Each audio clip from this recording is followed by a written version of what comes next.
भी इनसे मिले होंगे, एक बार रूबरू तो ज़रूर हुए होंगे। तमाम कुछ चीज़ें हैं जो एटमॉस्फेयर, जो ये मौसम में बदलाव हो रहे हैं, उसको देखते हुए हमारी टीम इनके पास पहुंची हुई है और ये जानने की कोशिश करेगी कि जो बदलते मौसम में जो बच्चों के ऊपर अफेक्टेड होते हैं, इफ़ेक्ट पड़ता है, बीमार पड़ते हैं, उसका क्या रीज़न रहता है और उससे कैसे बचा जाता है। जी, मेरा नाम डॉक्टर मंजीत रंजन है और 15 अगस्त स्वतंत्रता दिवस पर सभी ज़िलेवासियों, देशवासियों सभी को शुभकामनाएं। और इस स्वतंत्रता दिवस पर सबसे बड़ा संदेश है कि आदमी मिलजुल कर शांति, सुख, समृद्धि से रहे और एक दूसरे से तालमेल बना के रखे ताकि एक अच्छा समाज, एक अच्छा देश का निर्माण हो सके। डॉक्टर साहब से और भी कुछ बातें कर लेते हैं। डॉक्टर साहब, पीडियाट्रिक में तो आप माहिर हैं और जैसा देखा गया कि हमेशा आपके पास भीड़ रहते हैं, तो धरती के भगवान तो आप हैं ही। तो अभी जो बदलते मौसम है उसमें क्या क्या अभी लक्षण आ रहे हैं और कैसे बचाव करना चाहिए?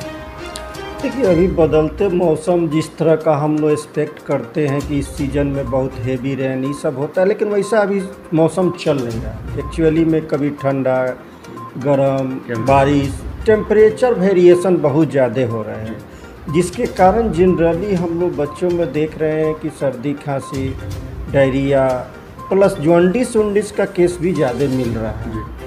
तो जनरली हम लोग तो पेरेंट्स को काउंसलिंग करते हैं कि देखिए इस सीज़न में मौसम बहुत बदल रहा है, बच्चे बहुत इन्फेक्टेड होंगे, क्योंकि बच्चों का जो इम्यूनिटी पावर होता है और एडल्ट के अपेक्षा थोड़ा कम होता है, जिनके कारण उनका माने इन्फेक्टेड होने का चांस बढ़ जाता है।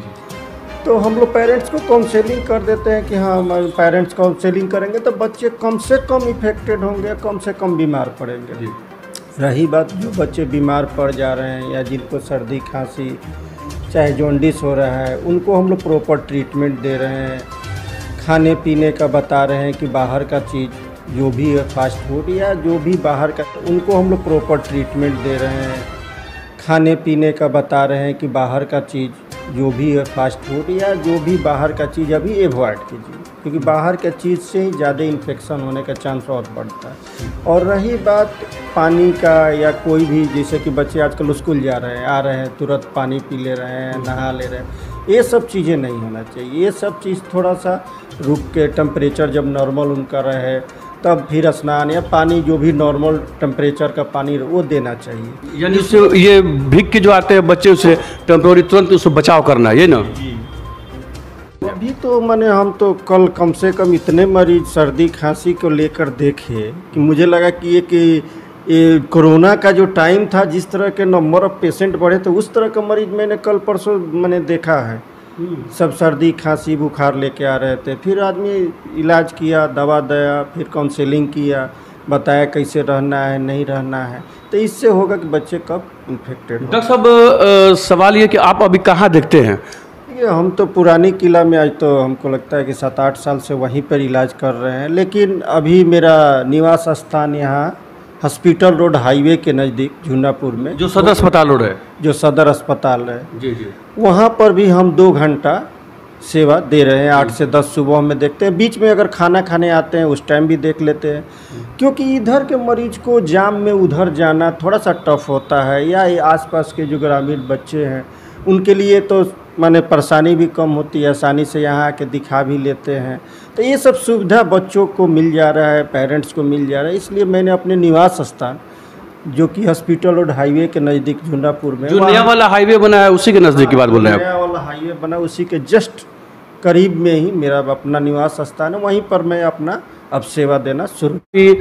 बड़ी आबादी रहती है और इस आबादी में लोगों का ये डिमांड था कि डॉक्टर साहब थोड़ा नज़दीक होते तो हम लोग भी दिखा लेते। हाँ, खासकर इस साइड के बच्चे जो भी उधर जाते थे कहते थे सर 2 घंटे जाम में मैं फंसा रहा, 2 घंटे से कुछ इन्वेस्टिगेशन भी कर। आबादी में लोगों का ये डिमांड था कि डॉक्टर साहब थोड़ा नज़दीक होते तो हम लोग भी दिखा लेते। हाँ, खासकर इस साइड के बच्चे जो भी उधर जाते थे कहते थे सर 2 घंटे जाम में मैं फंसा रहा, 2 घंटे से कुछ इन्वेस्टिगेशन भी कराना होता था, दिक्कत होता था, टाइम बहुत लगते थे, पैसे भी लगते थे, परेशानी भी होती थी।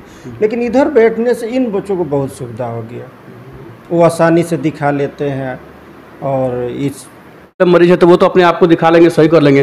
कुछ गरीब मरीजों के लिए भी कुछ है क्या आपके पास? गरीब मरीज को मैंने संडे को जो भी मरीज आते हैं, चाहे नॉर्मल डे भी आते हैं, जिनके पास अगर पैसे कम है नहीं है, उनका इलाज यहाँ एकदम ज़रूर किया जाता है। कोई पैसे का कोई मैटर इस इलाज में नहीं रखा गया है। बहुत बड़ी बात है, बहुत बड़ी बात। मैं रोकना चाहता हूँ डॉक्टर साहब को, बहुत बड़ी बात इन्होंने कहा है और ये धरती के भगवान कहे जाते हैं और इन्होंने दिल भी अपना खोल रखा है। तो एक बात मैं बताना चाहता हूँ कि यहाँ जितने कम पैसे, कम परेशानी और कम टाइम, ये तीनों चीज़ का कॉम्बिनेशन लेकर मैं शुरू से ही चला हूँ। मेरे जितने भी पेशेंट हैं इसलिए खुश है कि ये तीनों का कॉम्बिनेशन है कि कम पैसा, कम टाइम और कम परेशान किए हुए इलाज कर देना। मैं भर्ती बहुत कम रखता हूँ, ओपीडी बेसिस पर दिन डे केयर में, केवल डे केयर में 90% बच्चे ठीक हो जाते हैं विदाउट एडमिशन, विदाउट परेशानी, विदाउट पैसा खर्च किए हुए। अब इससे बड़ी सुविधा इस सिवान के लिए कुछ नहीं हो सकती है। जी, तो बहुत बड़ी बात है। और डॉक्टर साहब से और छोटी सी और एक बात कर लेंगे कि डॉक्टर साहब इस तरह की जब सुविधा है तो यहाँ के आसपास के जो मरीज परेशान हो रहे थे उनसे क्या कुछ संदेश देंगे? हम तो ये संदेश देंगे कि जो भी बच्चे इधर के हैं, जो उधर जाने में दिक्कत हो रही है, परेशानी हो रही है, वो आके यहाँ मेरे निवास स्थान पर दिखा सकते हैं, इस सुविधा का फ़ायदा उठा सकते हैं। ठीक है, अपना नाम बता दीजिए, पता बताइए। डॉक्टर मंजीत रंजन जी। ये हाईवे के पास जो हॉस्पिटल रोड है वहाँ पर मेरा निवास स्थान है। मैं यहीं पे अपना सेवा